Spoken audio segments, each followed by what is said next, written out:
So, in a letter in, I think it was 1911, Rav Kook wrote Rav Charlap his Talmud about his interest in publishing the Sefer about Teshuva. But Rav Kook's Teshuva was so different and so delicate and so revolutionary that he said, I just don't have the time to write it. And it wasn't because he didn't have the time to put pen to paper, but to balance and to calibrate, because it is revolutionary and it's very different than the normal way we speak of Teshuva. The Sefer was never published in his lifetime. It was, and I think it was published in 1925, I believe. His son wrote the Sefer, compiled it from his notes. I think the first 3 prakim Rav Kook himself wrote. Tzvi Yehuda wrote the rest.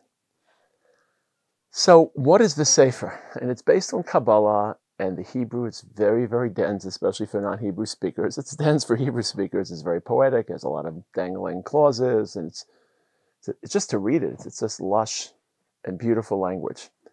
So let's see if we can drill down in this series of shiurim. What did Arot HaTeshuva, how did it revolutionize Teshuva? How does it impact our Teshuva? And how does it, in some ways, universalize, but also particularize Teshuva? So let's draw things back a little bit, take a few steps back. Teshuva classically divides into 2, as the Rambam writes. Teshuva Sayachid and Teshuva Hatzibur. Zman Teshuva Liyachid V'Latzibur, the Rambam writes in Nochas Teshuva, Parak Beis. So we have 2 very different images of Teshuva. There's the image that probably most of us are more familiar with, quiet, private, introspective, soul-searching, under the talus, head buried in the machzor, a deep descent into the dark recess of human identity, looking in the mirror, looking for flaws, absorbing the pain and the sadness of our lost opportunities and our failures in life. That's one track of Teshuva. Probably the one we're most familiar with, Manu, Machayenu, Matzidkenu, Mayishenu, Magivurasenu, Aterdeh, Vazeolam, Ataluma Sisrei, Kolchai, Kadosh Baruch Hu, you know everything, I'm transparent. Please forgive me. Salachti Kidvarecha. Whole different track of Teshuva called Teshuva Hatzibur. Ironically, that Teshuva Hatzibur was more dominant probably in the days of the Beis HaMikdash, where instead of burying your head in a machzor and under a talus, you pilgrimaged. It wasn't a regel, but it was an important time to be in the Beis HaMikdash. Presumably, there were people staring in the Azara and watching and hoping and waiting and standing amongst this throng of hundreds of thousands, if not millions of people, with all their eyes and imaginations pinned on that red string. Some could see it, but certainly word traveled. Did it turn white? Did it not turn white? Did HaKadosh Baruch Hu accept the Teshuva of Am Yisrael as mediated through the Kohen Gadol? So that's our typical. Those are our horizons or our vectors of Teshuva. There's an individual Teshuva, which isn't limited to Jews. We'll talk about this in some other sections. And then there's collective Teshuva, which is limited, not limited, but is primarily targeting Jews. The bris HaKadosh Baruch Hu enacted with Moshe Rabbeinu in Parshas Kitisa, the Yom Kippur experience, which is much more, we would think, particularistic than it is international. Yom Kippur is the day for Am Yisrael. Salachti Kidvarecha, the gift HaKadosh Baruch Hu gave to our people. Rav Kook broadened this Teshuva far beyond the individual, far beyond the collective, and he spoke of, I'm going to try to use this term without it becoming too ambitious, cosmological Teshuva, namely Teshuva of the cosmos, as opposed to worldwide Teshuva, universal Teshuva, which may imply terrestrial, this world, people of this world, this planet, the Teshuva of everything, the Teshuva of all reality, the entire cosmos, the entire Yakum in Hebrew. So what does it mean for the entire Yakum, 99.999% of which is inanimate, because only human beings have consciousness and free will? What does it mean for the entire universe, or the entire cosmos, to perform Teshuva? So let's take a few steps back, and let's talk a little bit of Kabbalah, and understand where this comes from, and then we'll see how the Teshuva of Olamis, as he would call, how Teshuva Olamis, not Teshuva of people, or of communities, or of all the communities of earth, but of something much broader. Okay. Everything was created by HaKadosh Baruch Hu. HaKadosh Baruch Hu is infinite. HaKadosh Baruch Hu isn't physical.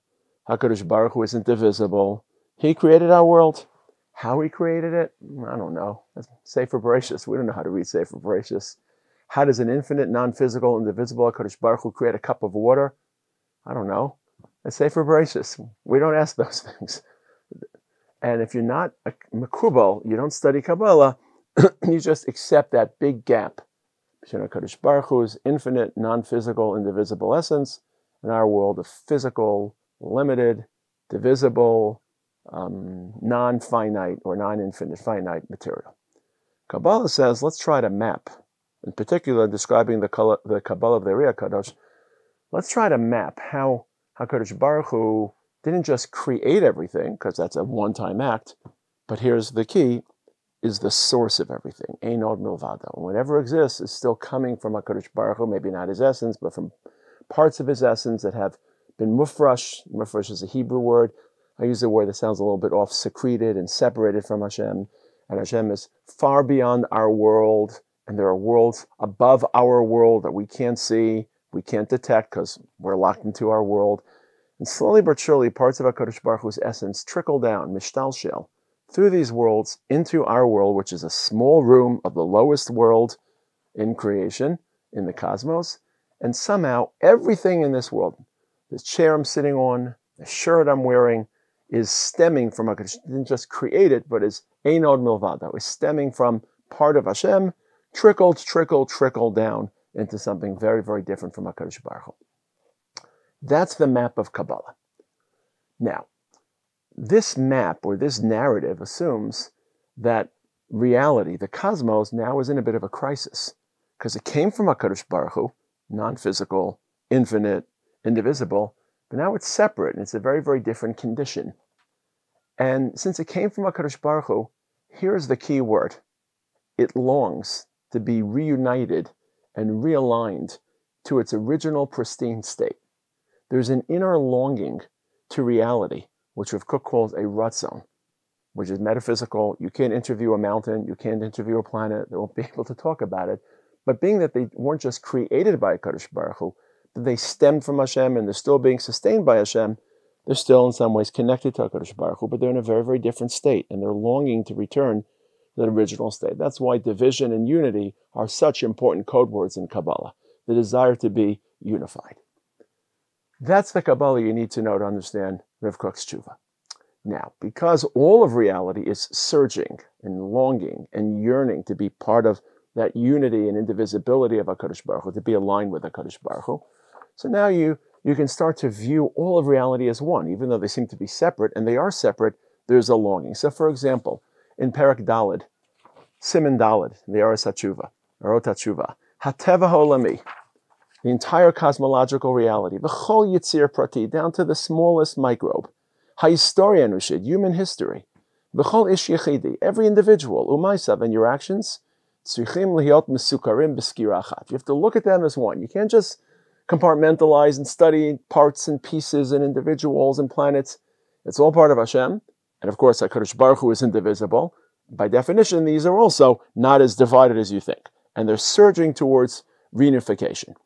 And that surge, that ratzon, is innate and inherent within the entire reality. As Rav Kook writes, very, very powerful words. This is very poetic. In Perek Daled, Siman Aleph, Haneshama hayechidit, each individual neshama, vatziburit, and the collective neshama. What does it mean to have a collective neshama? Because the collective is an entity in this world, and everything comes from Hashem.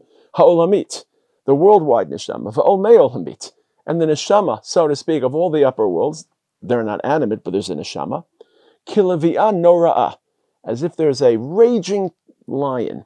So ekes b'chavaleh, is screaming in its chains. Very powerful image, Latikun Gamor. So there's an inner soul, an inner ratzon that's shrieking, looking for something different, constantly moving towards that. Limitziut haidealit, to the ideal state, which it used to be in, of integration with HaKadosh Baruch Hu. That ratzon, that inner shriek, that movement, because the world wasn't created as static, it was created as constantly in a state of dynamic movement, that is Teshuva. Teshuva is not a particular moment of a particular person to return and to recover from chait.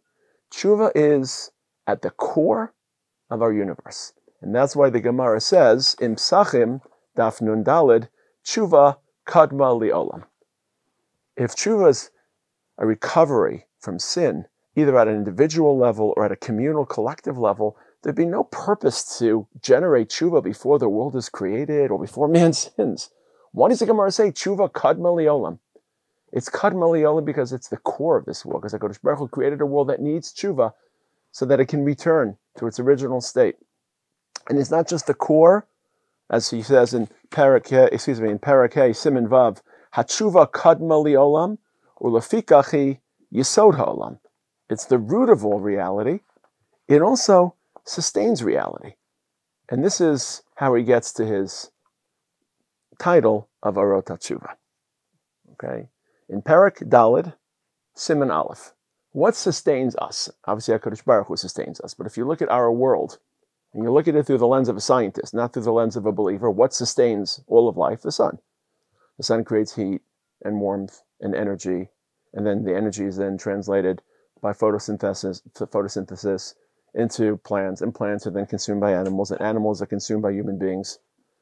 So the sun is what constantly sustains our earth.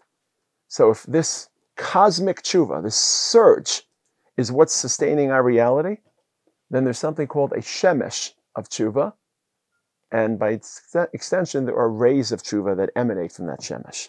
So in Parak Daled, Siman Aleph, Shotfim heim zermei tshuva. The rays of tshuva are constantly streaming. V'heim notnim chayim, and they are sustaining and supporting hamon olamim, all these worlds, v'litzerim, and all the creatures. Ein koach leklot hamon. It's just so overpowering, like the sun's light, you can't absorb it all. Shel tzva'im rabim, and they're all considered, as he concludes, they're called shemesh hatshuva. So this is the background we need to understand how this affects my personal tshuva, Am Yisrael's tshuva.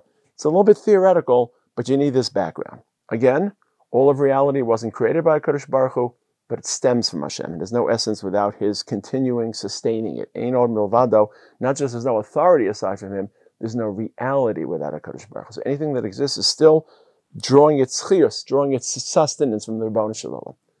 But that creates a crisis, because everything on this earth is divided in physical and finite, and Hashem isn't. And it came from something which is infinite, indivisible, non-physical. So once we return to that state, there's a soul to this world. Even though it looks to us cold and inanimate and empty, there's an neshama, and that neshama wants to return to an earlier state. And that desire is called a ratzon. And that desire is not just something anecdotal or peripheral. That is at the core of reality, of our cosmos. That is called tshuva, returning to its original state. It shrieks like a lion, surging, wanting to be back in that original state. And it's like a sun. That's not just a corrective to a fall that took place, but that's what sustains our reality. Without tshuva, reality would collapse. Mitzvah Hashem, in the next section, we'll talk about not the tshuva olamiz of the entire cosmos, but the tshuva of human beings and how this plays into that overall framework.